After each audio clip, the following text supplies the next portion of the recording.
Hello student, ફ્લુઇડનો એકદમ last topic surface tension. Surface tension એટલે શું? પૃષ્ઠતાણ એટલે શું? તો પ્રવાહીની મુક્ત સપાટી પોતાનું ક્ષેત્રફળ ન્યૂનતમ રાખવા માટે હંમેશા ખેંચાયેલી સ્થિતિમાં રહે છે, જેને આપણે સરફેસ ટેન્શન કહીએ છીએ. પ્રવાહીનું હંમેશા નેચર શું હોય છે? તો મુક્ત સપાટી નું ક્ષેત્રફળ ન્યૂનતમ રાખવા માટે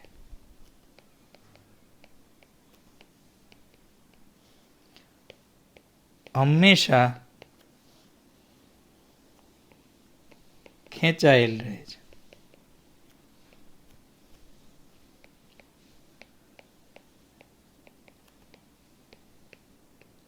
જેને આપણે પૃષ્ઠતાણ કહીએ છીએ. હવે આ કન્સેપ્ટ ખૂબ જ ડિફિકલ્ટ છે સમજવો, એટલે ખાસ અહીંયા ધ્યાન રાખજો. હું અહીંયા તેની એક સમજૂતી બાદ મેથેમેટિકલ ડેફિનેશન આપું. ધારો કે આ રીતનું કોઈ લિક્વિડ છે,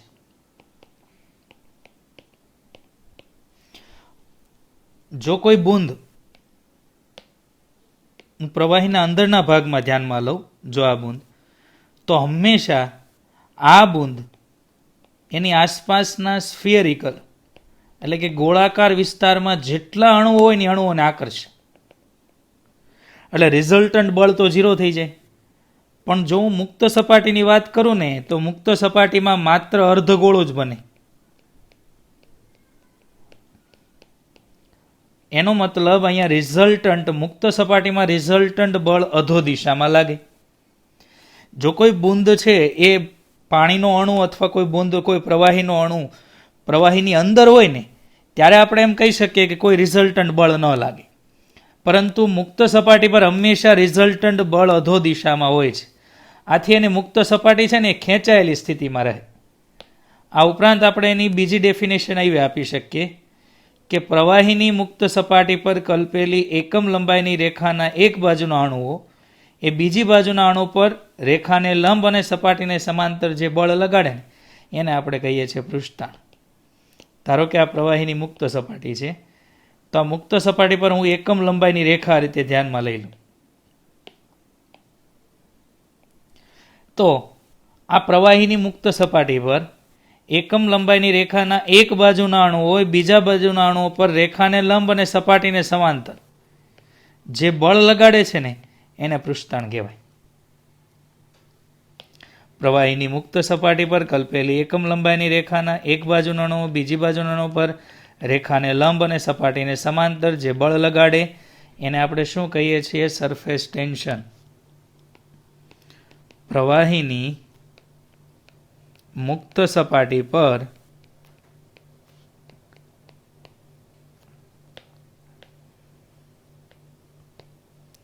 કલ્પેલી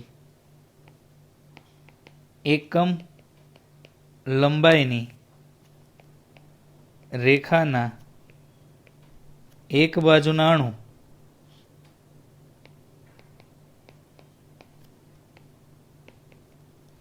એ બીજી બાજુના અણુ પર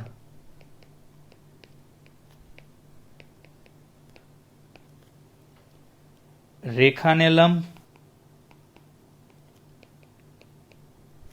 અને સપાટીને સમાંતર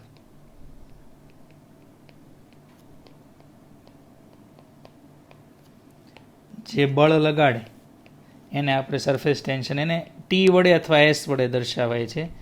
T=F/L એવું આપણે કહી શકીએ.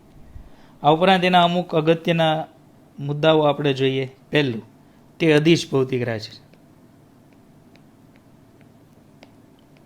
ક્વેશ્ચન થાય કે સાહેબ અહીંયા તો ડિરેક્શન આવે છે, એક બાજુના અણુ બીજી બાજુના અણુ પર, હમણાં તમે આ રીતે લાઈન દોરી હતી, તો હંમેશા યાદ રાખજો એ આધાર રાખે છે પ્રવાહીની મુક્ત સપાટી કઈ રીતની છે, તેમજ એની સાથે કોઈ ઘન સપાટી કઈ રીતે સંપર્કમાં છે એના ઉપર. એટલે એની ડિરેક્શન એ ઘણી બધી બાબતો પર આધાર રાખે છે, માટે અદિશ ન કહેવાય. જેવી રીતે વિદ્યુત પ્રવાહ છે એ પ્રવાહની દિશા છે પણ એ અદિશ છે. કેમ? કારણ કે બેટરીના વોલ્ટેજ પર આધારિત છે કઈ બાજુ વહન પામશે. તો એ સદિશ ન કહી શકાય. એમ પૃષ્ઠતાણ, સરફેસ ટેન્શન એ અદિશ ભૌતિક રાશિ છે. આ પણ પ્રવાહીના આંતરિક ગુણધર્મો પર આધારિત હોય એમ જ છે. તો અહીંયા પણ આપણે એમ જ કહી શકીએ કે પ્રવાહીના આંતરિક ગુણધર્મો પર આધારિત છે. આ ઉપરાંત વધારાનું જો તમારે લખવું હોય તો એવું કહી શકાય કે સરફેસ ટેન્શન છે ને એ તાપમાન વધારતા ઘટે, અને કોઈ એક તાપમાન એટલે કે ક્રિટિકલ ટેમ્પરેચર હોય ને, ક્રિટિકલ ટેમ્પરેચર માટે સરફેસ ટેન્શન ઘટીને 0 થાય છે. એટલે આપણે એમ કહી શકીએ સરફેસ ટેન્શન તાપમાન વધારતા ઘટે છે, અને તમે એમ કહી શકો કોઈ એક પર્ટિક્યુલર તાપમાને અલગ અલગ લિક્વિડ માટે અલગ અલગ હોય, એટલે હું એને ક્રિટિકલ એટલે કે ક્રાંતિ તાપમાન કહું છું, કે અલગ અલગ લિક્વિડ માટે અલગ અલગ ક્રાંતિ તાપમાને સરફેસ ટેન્શન ઘટીને 0 થઈ જાય. આ ઉપરાંત એમાં જો અશુદ્ધિ ઉમેરવામાં આવે,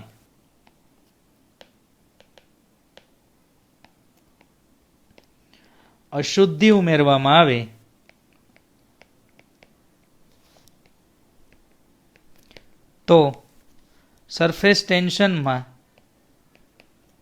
મોટા ભાગે ઘટાડો થાય.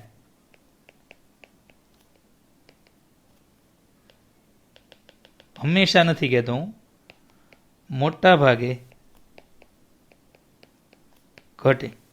એનું રીઝન તમને કહું કે સરફેસ ટેન્શન ડેવલપ એના કારણે થાય છે તો કે આ પાણીના અણુ હોય, બીજા અણુ એને ખેંચે. તો જેવી તમે ઇમ્પ્યુરિટી એડ કરો, અશુદ્ધિ એડ કરો, એટલે શું થાય તો કે એના નજીકના પાણીના અથવા પ્રવાહીના અણુ હોય ને એની વચ્ચે ઇમ્પ્યુરિટીનો અણુ આવતો રહે. તો આ બે અણુ વચ્ચે જ્યારે તમે એમ ક્લિયર કહી શકો કે બે અણુ વચ્ચે જે આસક્તિ બળ લાગતું હોય, બે અણુ વચ્ચે જે સશક્તિ બળ લાગતું હોય એટલે કે કોહેસિવ ફોર્સ લાગતો એના કરતાં હવે એડહેસિવ ફોર્સ એડ થશે, એટલે કંઈક ને કંઈક પૃષ્ઠતાણમાં ઘટાડો કરશે. તો અશુદ્ધિનો પરમાણુ જ્યારે પ્રવાહીની મુક્ત સપાટીમાં ગોઠવાય છે જ્યારે મોટા ભાગે એવું બને છે કે પૃષ્ઠતાણમાં ઘટાડો કરે, પણ હંમેશા નહીં. હા, અદ્રાવ્ય અશુદ્ધિ હોય ને તો ઘટે પાક્કું, પણ દ્રાવ્ય અશુદ્ધિમાં એવું પણ બની શકે, વધે પણ ખરું, ઘટે પણ ખરું. હવે આ સરફેસ ટેન્શન સમજવું થોડુંક ટિપિકલ છે, એટલે હું એક ક્વેશ્ચન ધ્યાનમાં લઉં અને તમને થોડુંક સમજાવવાની કોશિશ કરું. જુઓ, તમને એમ કીધું હોય કે પ્રવાહીમાં કોઈ તકતી છે અથવા પ્રવાહીમાંથી પદાર્થને બહાર કાઢવા કેટલું ન્યૂનતમ બળ જોઈએ.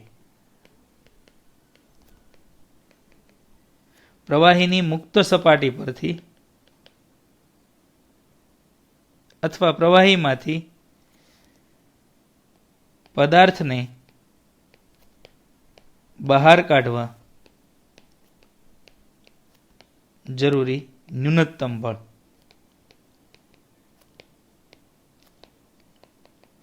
હું એટલા માટે પદાર્થનું નામ એટલે નથી લેતો કારણ કે બધા પદાર્થ માટે હું આ વાત કરી શકું.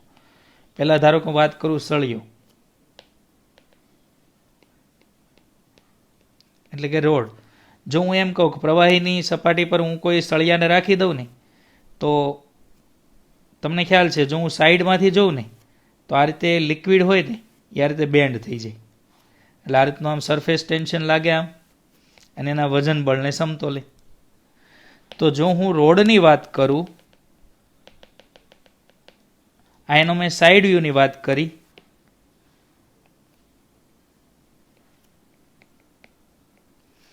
પરંતુ હું જો આ રીતે દર્શાવું ટોપ વ્યૂમાંથી હું જોઉં તો મને ખ્યાલ છે કે બંને બાજુથી એને સરફેસ ટેન્શન લાગતું હોય. હવે આવા સળિયાને જો તમારે ઉપર તરફ લઈ જવો હોય તો કેટલું બળ લગાડવું પડે? તો યાદ રાખજો કે એનું વજન બળ તો ખરું, આ ઉપરાંત પૃષ્ઠતાણ કેટલી લંબાઈ ઉપર લાગે તો બંને બાજુની એલ લંબાઈ ઉપર, એટલે ટોટલ મારે કેટલું બળ લગાડવું પડે? mg plus 2t into L અથવા t ઇન્ટુ 2l. ધારો કે અહીંયા બીજો હું પદાર્થ લઈ લઉં રિંગ. હવે હું રિંગને ધારો કે પ્રવાહીમાંથી બહાર કાઢવાની કોશિશ કરું તો શું થાય જોજો. હવે રિંગની બંને બાજુ લાગતું હોય પૃષ્ઠતાણ,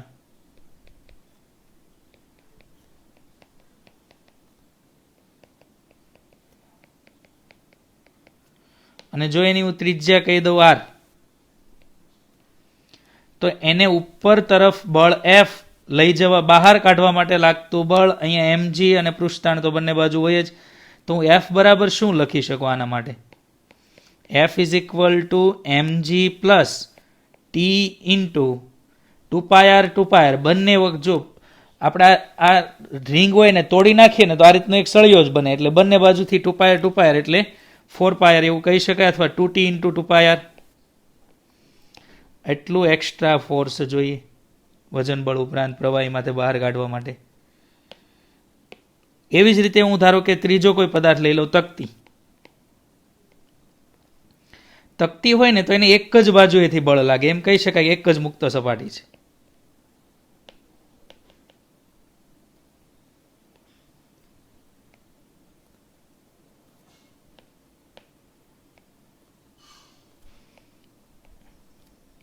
હવે આપણે એની ત્રિજ્યા r લઈ લઈએ, અને જો હું વાત કરું કે સરફેસ ટેન્શન, તો એને એક જ સાઈડથી લાગશે, કારણ કે અંદરની સાઈડ તો સોલિડ હોય, માત્ર બહારની સાઈડથી જ એને ધક્કો લાગી શકે. ઉપર તરફ F એક્સટર્નલ જોઈએ છે, નીચે તરફ mg અને આ પૃષ્ઠતાણ. આ બધામાં એક્સટર્નલ ફોર્સ કેટલું જોઈએ? તમારે પાણીમાંથી કોઈ પદાર્થને બહાર કાઢવો હોય તો જ્યારે મુક્ત સપાટી પર આવે ને ત્યારે એને વધારેમાં વધારે બળ લગાડવું પડે. એ કેટલું અહીંયા લગાવવું પડશે? F external is equal two તમે લખી શકો mg એની તકતીનું વજન અને t ઇન્ટુ 2πr. આ રીતે બધા માટે તમે કહી શકો. ધારો કે લંબચોરસ ફ્રેમ, ચોરસ ફ્રેમ અથવા ચોરસ પ્લેટ. એક તમને ખાલી જાણકારી માટે કહી દઉં, ધારો કે લંબચોરસ પ્લેટ હોય,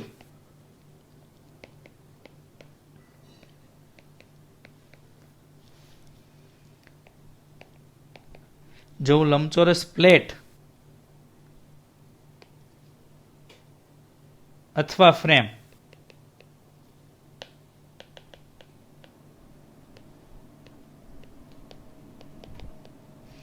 જો લંબચોરસ પ્લેટ હોય, આ બાજુ A છે, આ બાજુ B છે, તો હમણાં જ આપણે કીધું લંબચોરસ પ્લેટ, તકતી, આ બધાની એક જ મુક્ત સપાટી હોય. તો મારે આના માટે જો ફોર્સ લખવું હોય F એક્સટર્નલ, તો હું શું લખી શકું?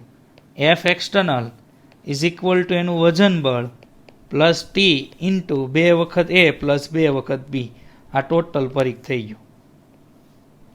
પણ જો ફ્રેમ હોય તો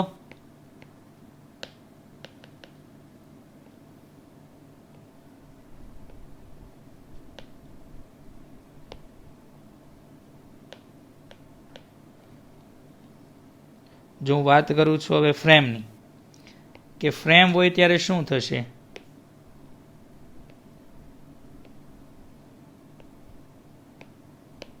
બબ્બે મુક્ત સપાટી હશે.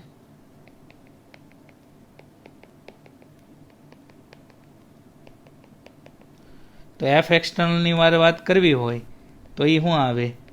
mg plus 2t in bracket 2a plus 2b. આ રીતે તમે દરેક માટે આ વસ્તુ લખી શકો. હવે અહીંયાથી આપણે આગળ વધીએ. પૃષ્ઠતાણ પછી આપણે વાત કરીએ, પૃષ્ઠતાણ પછી પૃષ્ઠ ઉર્જા એટલે કે સરફેસ એનર્જીની વાત કરીએ. સૌથી ઇમ્પોર્ટન્ટ ટોપિક છે સરફેસ એનર્જી.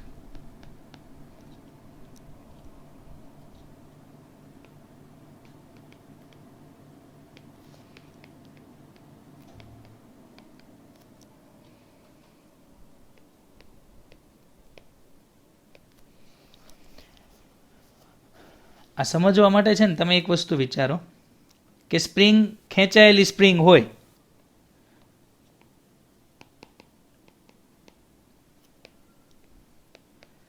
તો એની અંદર શું હોય? સ્થિતિ ઉર્જા સંગ્રહ થયેલી હોય. ખેંચાયેલી દોરી હોય તો એમાં પણ સ્થિતિ ઉર્જા સંગ્રહ થયેલી હોય. તો યાદ રાખજો, અહીંયા જે પ્રવાહીની મુક્ત સપાટી છે ને એ પણ ખેંચાયેલી છે, એટલે એમાં તો કંઈક ને કંઈક તો એનર્જી સ્ટોર થયેલી જ હશે. એ એનર્જી જે સ્ટોર થઈ છે ને એ આપણે મેળવવી છે. તો એક એક્ઝામ્પલ ધ્યાનમાં લઈએ કે ધારો કે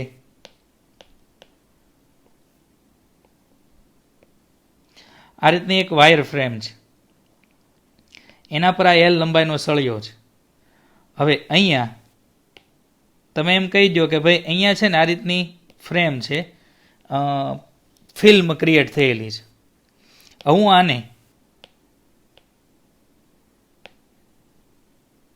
આ દિશામાં બળ લગાડું છું એક્સટર્નલ. હંમેશા યાદ રાખજો અહીંયા છે ને એને પૃષ્ઠતાણ લાગતું હોય એટલે ટી પૃષ્ઠતાણ એને ખેંચે, આ લિક્વિડને ખેંચે. પણ આપણે એને જો જમણી બાજુ ગતિ કરાવવું હોય તો આપણે શું કરવું પડે? એક્સટર્નલ ફોર્સ અહીંયા આપવું પડે. ધારો કે એક્સટર્નલ ફોર્સને કારણે એ સળિયો અહીંયા આવતો રહે છે.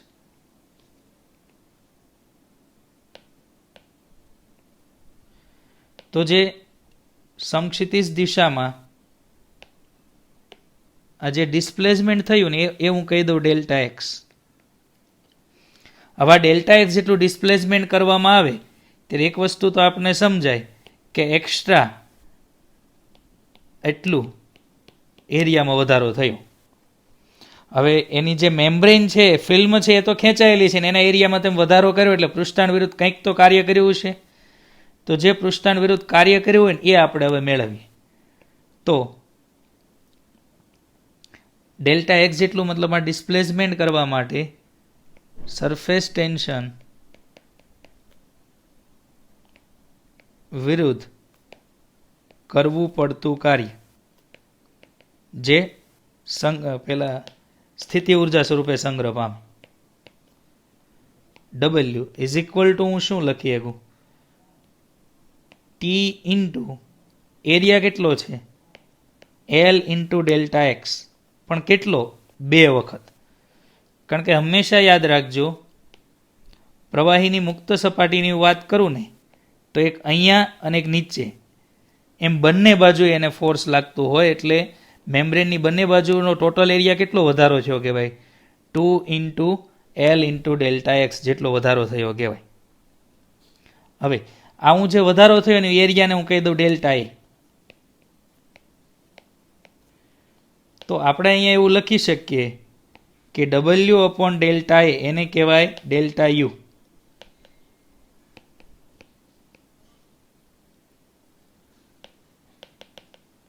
આ જે કાર્ય છે એને જ આપણે શું કહીએ? Delta you. કારણ કે આપણે ડેલ્ટા એક્સ જેટલું સ્થાનાંતર કરવા માટે જે કાર્ય કર્યું એને સ્થિતિ ઉર્જા કહીએ છીએ. તો આપણી પાસે આ સૂત્ર આવી ગયું, સ્થિતિ ઉર્જા is equal to T into delta એ.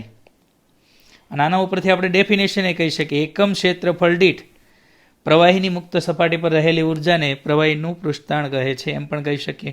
હવે આના પરથી એકદમ ઇમ્પોર્ટન્ટ કન્સેપ્ટ આપણને મળે છે. જોજો, જો કોઈ પ્રોસેસમાં ક્ષેત્રફળ વધતું હોય તો એની પૃષ્ઠ ઉર્જા વધે. તો યાદ રાખજો કોઈ પણ પોતાની એનર્જી ઓટોમેટિક તો વધારે નહીં. તો એના ઉપર કોઈ બાહ્ય કાર્ય કર્યું હોય અથવા તંત્ર પોતાની ઉર્જા ગુમાવીને કામ કરે એટલે જો ક્ષેત્રફળ વધે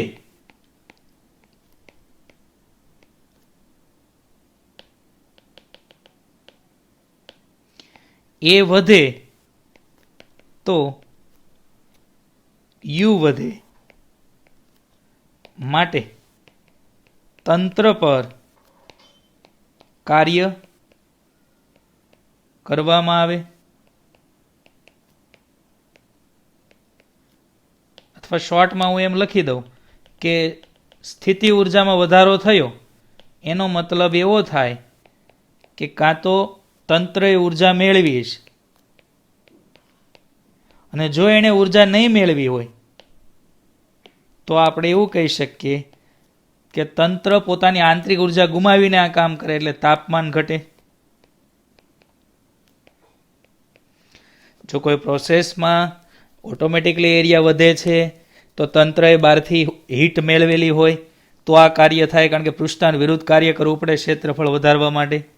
અને જો એણે કોઈ હીટ નથી મેળવી તો આપણે ડાયરેક્ટલી શું કહી શકીએ કે આ કાર્ય કરવામાં એણે શું થયું છે? તાપમાનનો ઘટાડો કર્યો હોય, એની પોતાની આંતરિક ઉર્જા ગુમાવી હોય. અને જો કોઈ પ્રોસેસમાં ક્ષેત્રફળ ઘટે તો એની સાથે સંકળાયેલી ઉર્જા પણ ઘટે. તો સંકળાયેલી ઉર્જા ઘટે તો તંત્ર ઉર્જા મુક્ત કરે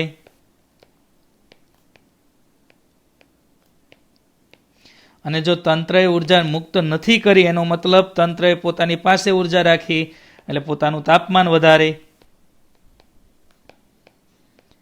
આ સમજવા માટે માત્ર આપણે ગુરુત્વાકર્ષણની થિયરીનો યુઝ કરીએ ને કાર્ય ઉર્જા પાવર પ્રમાણે તો પણ ચાલે. જુઓ, તમને ખબર છે કોઈ પદાર્થ અમુક ઊંચાઈથી નીચે આવે તો સ્થિતિ ઉર્જા ઘટે, તો આ સ્થિતિ ઉર્જા ઘટી ગઈ ક્યાં? ગતિમાં રૂપાંતર થઈ. તો એમ ક્ષેત્રફળ ઘટે તો સંગ્રહિત ઉર્જા ઘટી, સ્થિતિ ઉર્જા ઘટી. ક્ષેત્રફળ ઘટે તો સ્થિતિ ઉર્જા ઘટી. આ સ્થિતિ ઉર્જા ઘટી તો એ ગઈ ક્યાં? કાં તો ઉર્જા મુક્ત કરે અથવા તાપમાન વધારે. હવે એ જ રીતે તમે કોઈ પદાર્થને ઉધ્વ દિશામાં ફેંકો તેની ગતિ ઘટે. ગતિ ઘટેતી ગઈ ક્યાં? એની સ્થિતિમાં રૂપાંતર થયું. એનો મતલબ સ્થિતિ વધી એટલે ગતિ ઘટી. સેમ વસ્તુ, એરિયા વધે તો સ્થિતિ વધે, સ્થિતિ વધે એટલે એનું તાપમાન ઘટીને આ કામ થયું હોય અથવા તો ઉર્જા મેળવેલી હોય. હવે એક એક્ઝામ્પલ આનું જોઈએ ને તો આપણને થોડુંક વધારે ક્લિયર થાય. જો તમને એવું કીધું હોય કે n પાણીના બૂંદ ભેગા મળીને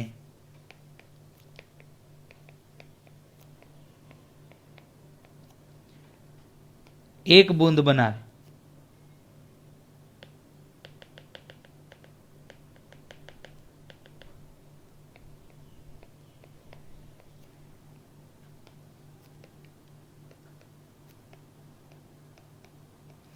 તો તાપમાનમાં શું ફેરફાર થાય?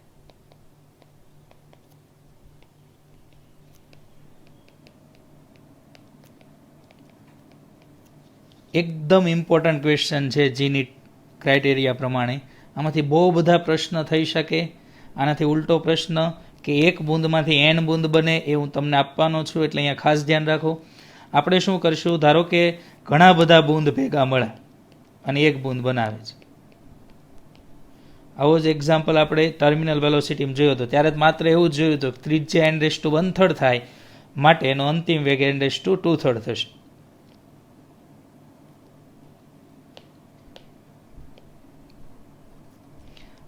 આ મોટા બૂંદની ત્રિજ્યા, નાના બૂંદની ત્રિજ્યા, આ ઉપરાંત n બૂંદ ભેગા મળે છે. એક વસ્તુ યાદ રાખજો, n બૂંદ ભેગા મળીને એક બૂંદ બનાવે ને તો ક્ષેત્રફળ હંમેશા ઘટે. અને જો ક્ષેત્રફળ ઘટે ને તો એની પૃષ્ઠ ઉર્જા ઘટે, સરફેસ એનર્જી ઘટે, માટે તાપમાન વધે. કેટલું વધે હવે આપણે મેળવીએ. તો પહેલું કામ શું કરીએ કે n બૂંદમાંથી એક બૂંદ બને તો આપણને ખબર છે m=v⁻. હંમેશા યાદ રાખજો, ઘણા બધા બૂંદ જોડાય તો દળ ન બદલાય. આ ઉપરાંત પાણી હોય તો બૂંદ ભેગા થઈને પાણી જ બને, એટલે ઘનતા ન બદલાય. જો દળ ન બદલાય, ન ઘનતા બદલાય તો કદ ન બદલાવવું જોઈએ. તો હું ડાયરેક્ટલી લખી શકું કે n વખત 4π/3 સ્મોલ r³ = 4π/3 કેપિટલ R³. તો રિક્વાયરમેન્ટ હોય એ પ્રમાણે આપણે આનો લોપ કરીશું. આપણે આની જગ્યાએ આવું લખી શકીએ r³ = nr³, અને એવું પણ લખી શકીએ કે r = n⁻1/3 સ્મોલ r. આ બેમાંથી જેની આપણે રિક્વાયરમેન્ટ હશે એ આપણે લખીશું. હવે એરિયા વધે છે આપણને ક્લિયર છે, તો ક્ષેત્રફળમાં જે વધારો થાય એ મારે મેળવવો છે. ક્ષેત્રફળમાં થતો વધારો તો એ હું શું લખીએ, n વખત નાના બૂંદનો એરિયા -1 વખત મોટા બૂંદનો એરિયા. હંમેશા યાદ રાખજો, n નાના બૂંદ જે એરિયા રોકે ને, આ નાના બૂંદ એની કરતાં મોટું બૂંદ ઓછો એરિયા રોકે. હવે અહીંયા હું શું કરું તો કે ભાઈ 4π n ની જગ્યાએ હું એવું લખી દઉં,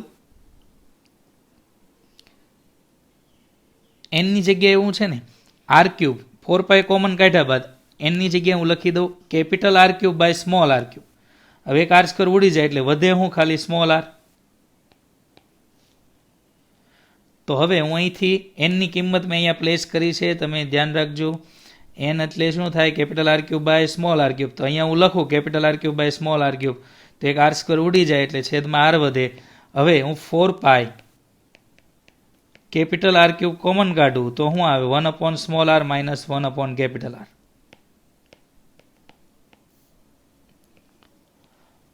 આ જે એરિયામાં વધારો થયો ને એના કારણે અહીંયા મેં ભૂલ કરી, ક્ષેત્રફળ ઘટે. એટલે ક્ષેત્રફળમાં થતો ઘટાડો આપણે જે અહીંયા મેળવું છે એ શું મેળવું છે, ક્ષેત્રફળમાં થતો ઘટાડો.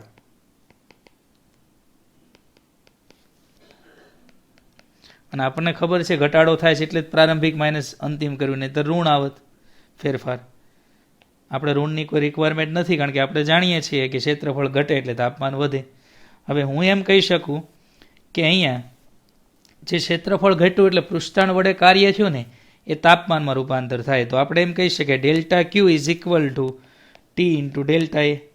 એટલે અહીંયા આપણે લખી શકીએ MC ડેલ્ટા થીટા. તાપમાનમાં વધારો ધારો કે ડેલ્ટા થીટા જેટલો થાય છે. ડેલ્ટા ટી એટલે નથી લખતો, કારણ કે અહીંયા ટી પૃષ્ઠાંત આપણે લઈ લીધેલું છે. એરિયા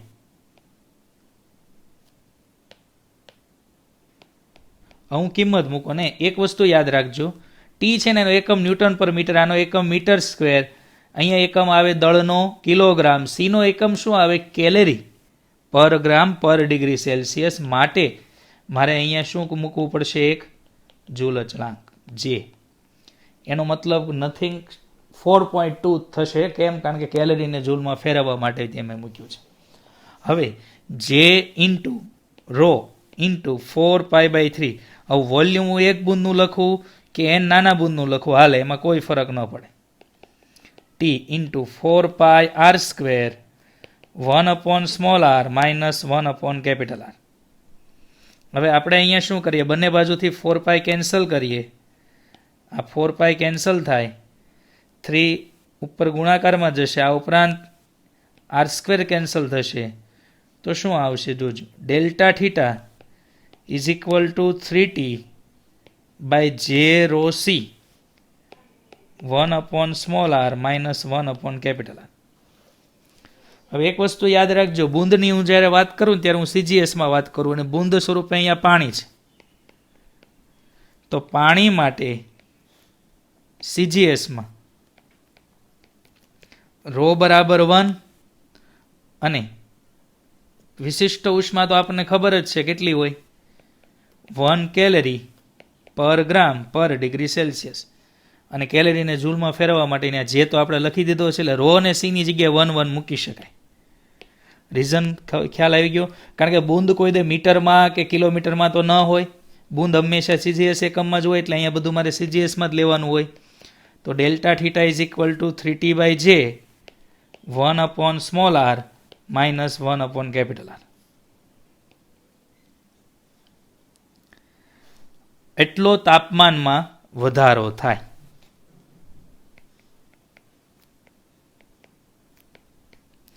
ઘણા બધા બૂંદ ભેગા મળી એક બૂંદ બનાવે તો આ પ્રોસેસમાં એરિયા ઘટે. એરિયા ઘટે એટલે સ્થિતિ ઉર્જા ઘટે. સ્થિતિ ઉર્જા ઘટે એટલે તાપમાન વધે. તાપમાનમાં કેટલો વધારો થાય? 3t/j કૌંસમાં 1/r માઇનસ 1/R. હવે ઘણી વખત આજે આપણે ટી ઇન્ટુ ડેલ્ટા એક સ્થિતિ ઉર્જામાં થતો ફેરફાર મેળવો ને એ એન સ્વરૂપે પણ મેળવવામાં આવે છે. તો એન સ્વરૂપે કઈ રીતે મેળવી શકાય? તો અહીંયા આપણે અહીંયા જે એનની કિંમત મૂકીને એની જગ્યાએ આપણે કેની કિંમત મૂકી શકીએ? કેપિટલ આરની કિંમત મૂકી શકીએ. એટલે આપણે જે રિઝલ્ટ છે એન સ્વરૂપે મળી શકે. તો જો હું ડેલ્ટા એ એન સ્વરૂપે મેળવવા માંગતો હોઉં તો delta A is equal two n વખત 4πr² માઇનસ 4π કેપિટલ R². હવે અહીંયા શું લખી દઉં? 4π n⁻⁴ આખાનો વર્ગ ઇન્ટુ સ્મોલ r. તો 4π સ્મોલ r² કોમન કાઢું તો શું આવશે? n minus n⁻². અને આની ગુણ્યા ટી કરી દઈએ એટલે આપણને શું મળી જશે? પૃષ્ઠ ઉર્જામાં થતો ફેરફાર.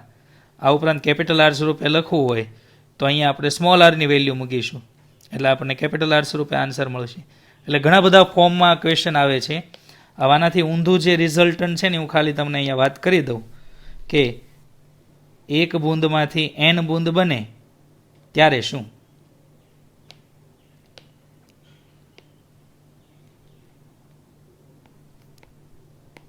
એક બૂંદમાંથી n બૂંદ બને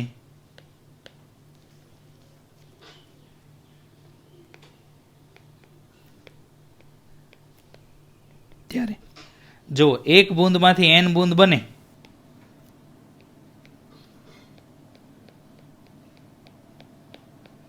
ત્યારે હંમેશા યાદ રાખજો એરિયામાં વધારો થાય. આ પ્રોસેસ કોઈ દે ઓટોમેટિક તો થાય નહીં.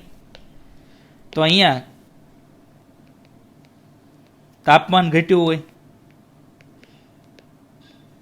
અથવા તો બહારથી એને ઉષ્મા આપી હોય કોઈ કે બૂંદને તમે ગરમ કરો ને તો એક બૂંદમાંથી એન બૂંદ બને, અથવા બૂંદ પોતાનું ટેમ્પરેચર ઘટાડીને બહુ હાઈએસ્ટ ટેમ્પરેચર ધરાવતું બૂંદ હોય ને તો બૂંદ ઘણા બધા બૂંદમાં વિભાજન થઈને પોતાનું ટેમ્પરેચર ઘટાડે છે. આ બધા આ કેસમાં પણ આપણે આ તો સેમ જ લખીએ કે R is equal to n⁻1/3 small r. હવે આ વખતે આપણે શું કરવાનું, ડેલ્ટા એમાં અંતિમ માઇનસ પ્રારંભિક કરવાનું. એરિયામાં વધારો કેટલો થાય તો આપણે હમણાં જ મેળવો તો 4πr³ 1 small r minus 1 capital R. આ રીતે તમે સાદુરૂપ આપી અને તમારે મને આ મેળવીને આપવાનું છે કે આ જ સૂત્ર આવશે, તાપમાનમાં કેટલો ફેરફાર થશે, delta theta is equal to 3T/J 1 small r minus 1 capital R. સૂત્રમાં કોઈ ફેરફાર આવવાનો નથી. Thank you. r² n - 4π